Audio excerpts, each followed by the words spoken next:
Hello and welcome back to the Bullfrog Podcast, where we're going to wrap up our story of taste and kind of set the scenes for Rory Gallaghers' solo career going forward. If you want to support the show, make sure to follow us on Instagram, sign up to our mailing list via the link in the description, and share this with your mates. Enjoy the show.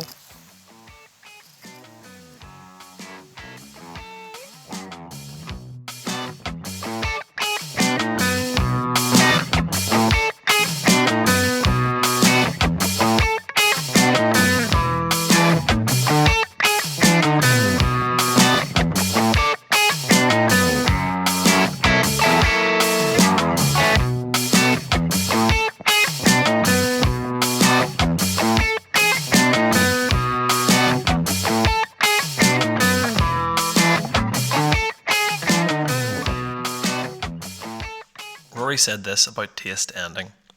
We decided to go our separate ways. It was a combination of factors, managerial problems, along with having 4 years of taste. 2 with that lineup, which wasn't really clicking at that stage. I didn't have any huge urge to be a solo artist, but I was unhappy in the final few months and I decided to move on. The managerial problems only made things worse. They weren't the cause themselves. I had enough, so I was going to do my own thing or join something else. So let's dive into the final few months of taste. So we did our album reviews, and the album on the boards proved a steady success for the band, according to the official album charts website. The album hung around in the UK top 100 charts for 11 weeks, peaking at number 18 in February 1970. It is often hailed as the start for the band, which is saddened by the fact that this was the end for the band. They toured extensively, as they were used to, for the first half of 1970, performing with artists such as T-Rex, Black Sabbath, Mott the Hoople, Hawkwind, Deep Purple, Status Quo, and many more. Behind the scenes, however, tensions were escalating due to creative differences and management issues. Gallagher and his brother Donal were aware that Kennedy was misappropriating funds, but Wilson and McCracken sided with the manager, creating a rift within the group. Donal recalls, Eddie kept taste on a meagre weekly salary. Rory got an extra $5 a week as he had to buy so many guitar strings. But the band were still playing through the meagre PA Rory had inherited from his showband days and travelling in a very basic Ford Transit with no proper heating. Here, Taste were headlining festivals, setting attendance records at the Marquee and topping charts across Europe, and they were just as poor as they were when they were an unknown band. It simply wasn't good enough. So Taste has set the attendance record that topped that of Jimi Hendrix on the 21st of July 1970 in the Marquee in London. John Lennon saw them around this time, and that is when he said that boy is going somewhere, referring of course to Rory. Donal recalls, Taste were a band at the top of their game, widely loved and achieving great things, but they were poor and miserable. We didn't even have enough wages to eat properly. It turned out that John and Richard had signed separate contracts with Eddie, and that Taste was not signed to Polydor as much as Eddie Kennedy was. So why did Taste break up? There isn't a sole reason, and it's sad to read in because while there is so little to go off, anything you find either is dismissive or quite vindictive. I found an old newspaper article from 1970, immediately after the breakup with John Wilson and Eddie Kennedy. I found an old newspaper article from 1970, immediately after the breakup, which featured John Wilson and Eddie Kennedy, and they talk about Rory's showmanship being a factor. Maybe so. Ultimately, there were a few factors to look at here. Ongoing management and financial disputes.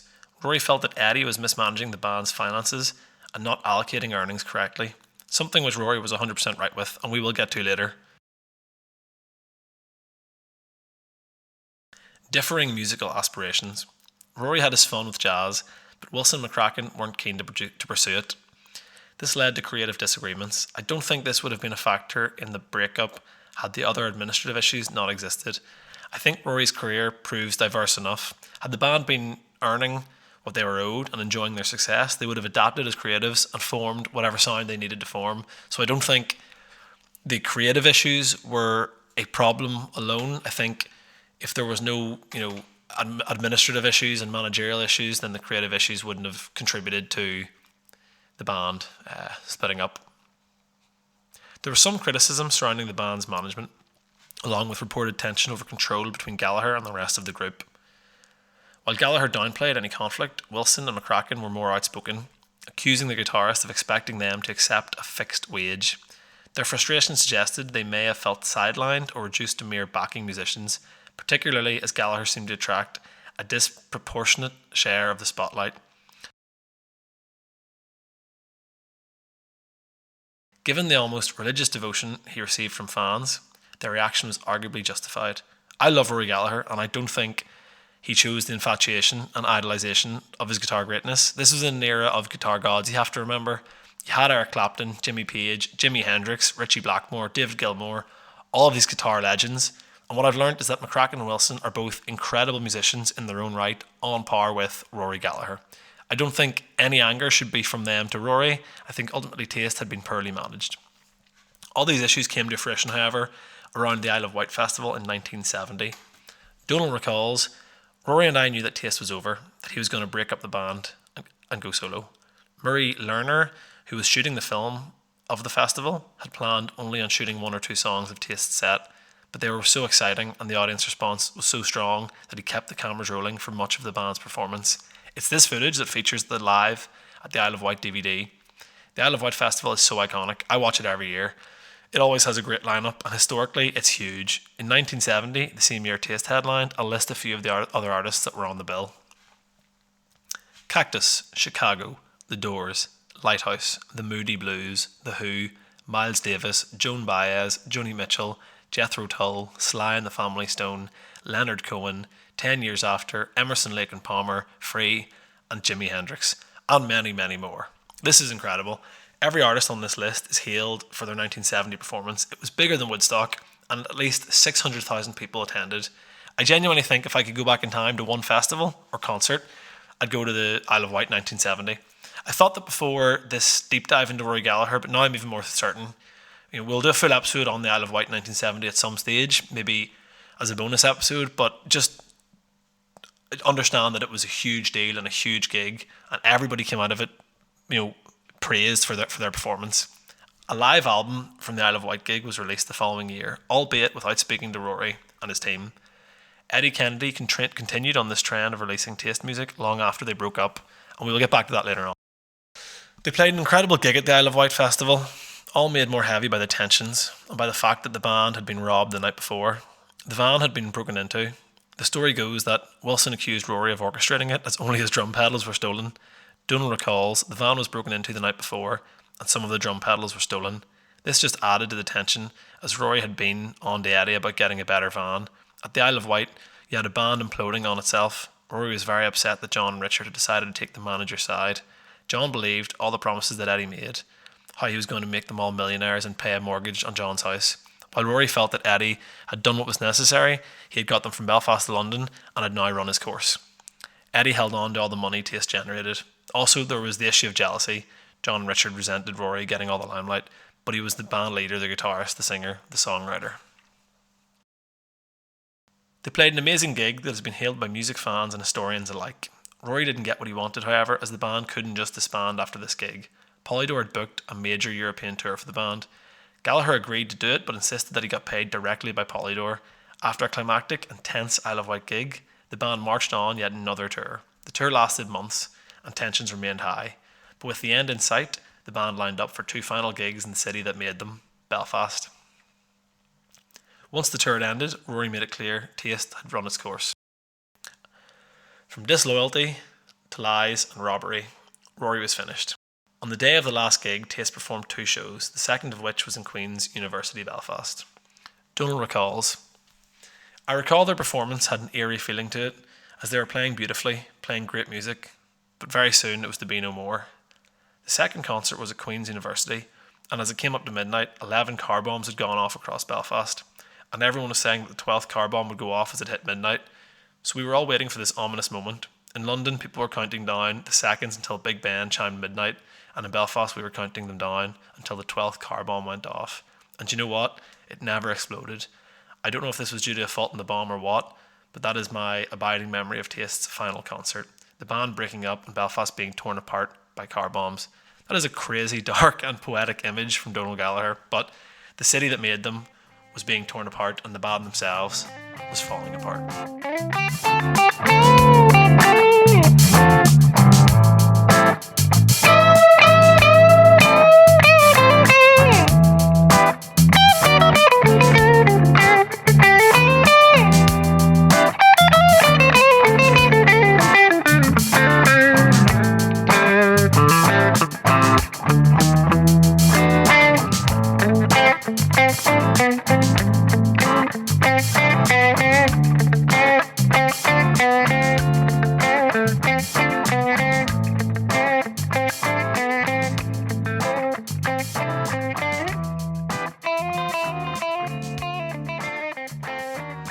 just like that, Taste was done. But there were still a few fights to be had. As Donal got more involved in managing Rory, he was determined to resolve the Taste conundrum. Donal recalls, I got more and more angry at how he was being ripped off over the Taste material, and Eddie was still holding on to some of Rory's publishing. Then, in the mid-1970s, we had just signed a new contract with Chrysalis, and suddenly this album of the Taste Belfast demos came out in the US under Rory's name, with a photo of him on the cover, as if it was a new album by Rory. I hired lawyers and went after the label, and they declared bankruptcy rather than pay up. It cost us a fortune. I took Eddie Kennedy to court, and Rory was very nervous about it. He told me that he doubted he could get in the witness box and testify against Eddie, but Eddie capitulated before it reached court. He then signed over Taste royalties. Although he claimed to have no money, so Rory never saw any of the money generated from Taste's album sales up until then. So Eddie leaves a mark in Rory's career, but while it is one of resentment and greed, he is crucial to the story. And without Eddie Kennedy, there arguably wouldn't have been a blues scene for Taste to relish in. As much as their fan base was drawn from the impact and showband era of Gallagher's career, the draw Eddie Kennedy had on London and British bands to come to Belfast was hugely crucial in opening the door to London that sent Taste and ultimately Rory Gallagher forward. So Donal fights Eddie and gets Rory the money he was owed, but far too late to save Taste. As far as I can tell, Eddie has long passed away. I'm unsure where his career took him after the court cases with Donal, however. As Rory went off in pursuit of his own greatness, John Wilson and Charlie McCracken paired up with Jimmy Cregan and later on John Wyder and formed the rock band Stud. Stud never had commercial success, but they had a great following in Germany. They released their self-titled debut album in 1971 on the label Duram. Due to poor sales, the label dropped Stud. They released their second album, September, on the label BASF, but shortly after disbanded. Wilson would later try and reform Stud, but nothing came of this reformation. I couldn't get the Stud records on Apple Music, but you can listen to them on YouTube. I'll link them. The album September is actually pretty good, and as expected, there's some great rhythm playing by McCracken and Wilson. There's great musicianship on the record and some great playing from everybody involved, and there's a violin on it, which is such a nice addition. After Stud disbanded, Jim Cregan joined Family, an English rock band. He replaced John Wetton, who had just left to join King Crimson. With Cregan now in the band, Family would go on tour with Elton John and release one more record with the band, Family. Family are cool. I listened to what I could, and yeah, it's pretty cool stuff. So then Charles McCracken would go on to join the Spencer Davis Group and later Fastway. This lineup of the Spencer Davis Group is post Steve Winwood and would only last from 1973 until 1974. They would release 2 records in this time. He would form another group with Spencer Davis Group members Pete York and Eddie Harden. He would also go on to play bass for rock band Axis Point. Fastway was a band formed by former Motorhead guitarist Eddie Clark. McCracken departed after their 1984 record All Fired Up, citing his reason as the hardships of touring. So for McCracken, he kept going until he couldn't really. But cool to see he kept in the music world. As for Wilson, that's a pretty decorated career for Charles McCracken, but we'll jump on over to Wilson here. So as for Wilson, he joined Brush Shields in various incarnations of Skid Row over the next decades. Skid Row were an Irish blues rock band that gave Phil Lynott and Gary Moore their first stints as professional musicians. We could talk a lot on this, but we won't, as this is a Rory Gallagher podcast, not a Thin Lizzy podcast. In the early 1990s, in the most unlikely events happened, a Taste reunion. Rory and John Wilson got friendly again after John turned up for a few of Rory's Belfast concerts. We were considering a Taste reunion being held in Belfast Titanic Dry Dock as part of the Northern Ireland peace process, but then Rory got sick. Anyway, by now we were all talking again, and I explained to John and Richard that we had gone after Eddie for the Taste royalties. At around the same time, Polydor announced it was reissuing the Taste albums on CD, and I pointed out to them that they did not own the digital rights. We sorted this out, and an agreement regarding Taste was finally signed by all parties in 1999. Better late than never, but nothing sadly would come of that reunion, as Rory would pass away in 1995. Bit of a cheap joke to make here, but you know, the peace process in Northern Ireland at the same time as the peace process in Taste is quite funny. But it's very sad that they were so close to reuniting and getting back together. And I think again, you know, had Rory not been unwell and this went ahead, I think there would have been a refound love of the band. And I think they could have gone on to write new music, and who knows, maybe they'd still be around today. You never know. In the late 90s, however, Wilson McCracken would recruit Sam Davidson to step into Rory Gallagher's shoes, and Taste would go on. They returned to the studio in 2009 and released the record Wall to Wall, which I have listened to and is cool. I do have more thoughts to come on that. McCracken retired shortly after the 2009 record Wall to Wall came out, being replaced by Albert Mills, and in 2017 Wilson too would retire, being replaced by Lynn McMullen, and the group would rebrand as Sam Davidson's Taste, who still tour to this day. Donal has this to say on the New Year Taste era: "It upset me that Richard and John went out on the road again as Taste. That was an abysmal decision and not in the spirit of the agreement. When I heard about it, I said to them, why don't you go out as Stud? Taste without Rory, it's not right." And I would somewhat agree with that, but it's still great that they're outperforming the songs of Taste. And yeah, while Wilson and McCracken are no longer there, maybe they could have just been Stud again. I don't know. I'm sure feelings on this have changed over the years anyway. What Donal did is fight the good fight and make sure everybody got what they deserved from Taste. The ultimate bookend of their legacy came in the box set I'll Remember, which, if you can get, is worth it. Full of demos, bonus tracks, and live tracks. It is also available on streaming, albeit a few songs are not licensed, so won't be there. But there's some cool alternate takes of early Taste songs. Donal, as ever, protects and cherishes the music of his brother, and I know this is going to be something going forward. Eric Kitteringham and Norman Damery were huge parts of this story. Without them, there really wouldn't have been a Taste for Rory to jump off with. Sadly, both have since passed away. Eric passed in 2013. Gallagher biographer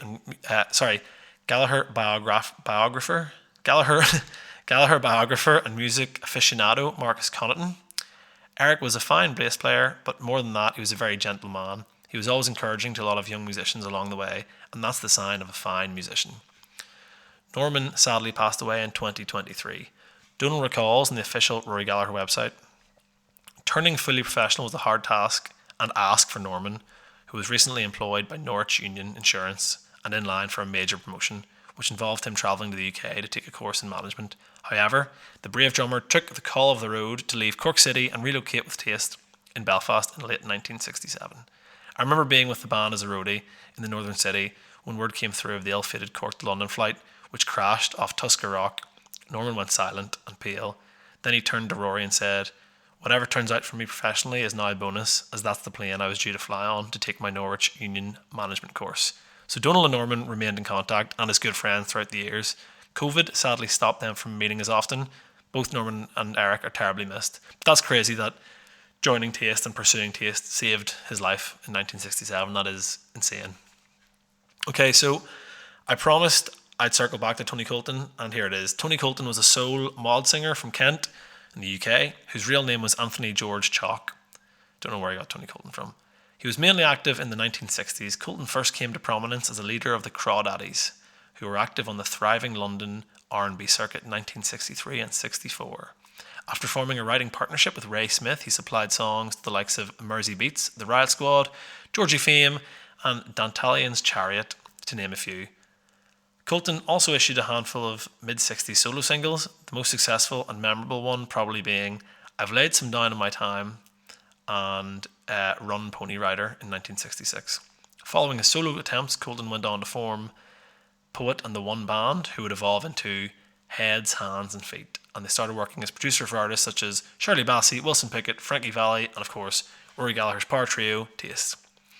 Heads, Hands and Feet recorded their debut album Home From Home in 1970, initially shelved by the label. It was finally released in 1996, but in 1971 their proper debut release, Heads, Hands and Feet, was released as a single disc record in Europe on Island Records and as a double album in the United States on Capitol Records label. While still relatively unknown, they served as a supporting act for Deep Purple's series of concerts from the 5th to the 8th of March in 1971 in Glasgow, Edinburgh, Dundee and Aberdeen, Scotland. The band toured the United States in 1972 and released their album Tracks. This album is great. I've listened to it a few times and it's not too far removed from the stylings of Taste. I'd highly recommend it. It's kind of a bit James Taylor and the Band-esque, but it's great, Tony Colton lived his life in Nashville as a songwriter after the band disbanded in 1973 ahead of their final album. In his time in Nashville, he collaborated with many artists and sadly passed away in 2020. But his production style, I would say, is crucial going forward in Rory's largely self-produced solo career. So that's the end of Taste, and it's a short story, but it's an important story, and I hope I've covered it well enough for everybody. But the ultimate end of this is that Rory had his dream young and was working hard to get to where he needed to be. There was a lot of up and down, but he left the 60s with experience, skill, and the image to go where he wanted to go. We're now entering the 70s and probably the most important and significant decade of Rory's life.